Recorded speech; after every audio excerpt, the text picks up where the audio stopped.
Saint Matthieu.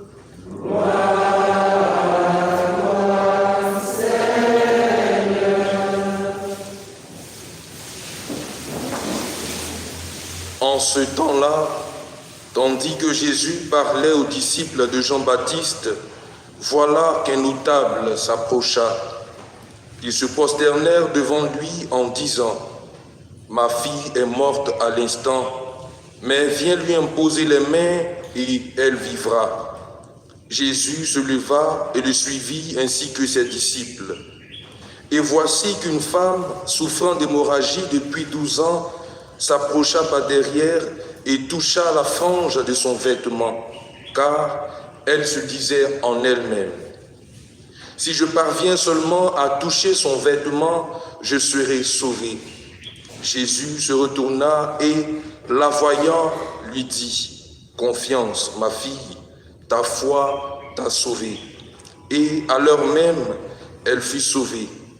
Jésus arriva à la maison du notable, vit les joueurs de flûte et la foule qui s'agitait bruyamment. Il dit alors : « Retirez-vous, la jeune fille n'est pas morte, elle dort. » Mais on se moquait de lui.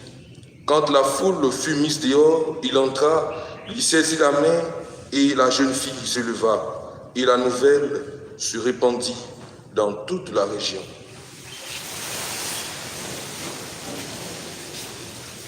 Acclamons la parole de Dieu.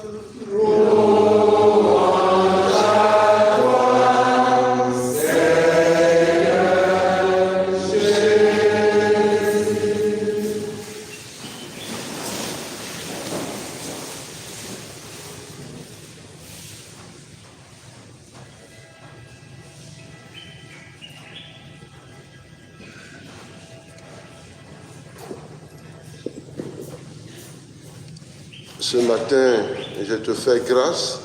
Je sais que hier, j'étais beaucoup fatigué. Mais demain matin, quand tu vas lire l'évangile, tu restes ici en même temps.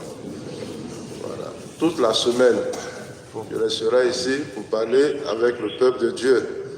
C'est vrai, l'évangile que nous avons écouté nous vient au cœur aujourd'hui en méditation le dimanche passé. Si j'ai bon souvenir, c'est l'évangile que nous avons médité. Le doux miracle de Jésus.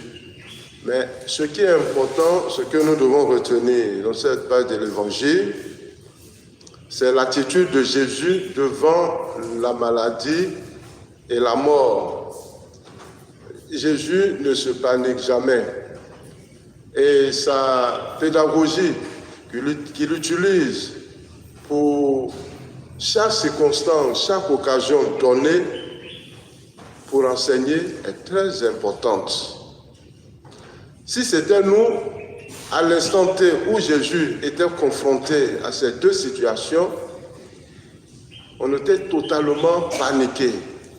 Mais Jésus garde non seulement sa sérénité, mais son silence. Parce que pour lui, la maladie et la mort font partie de la vie courante de tout être humain. Même lui qui est Dieu, qui s'est incarné dans notre monde, et sait que lui aussi va mourir, et sait qu'il va tomber malade.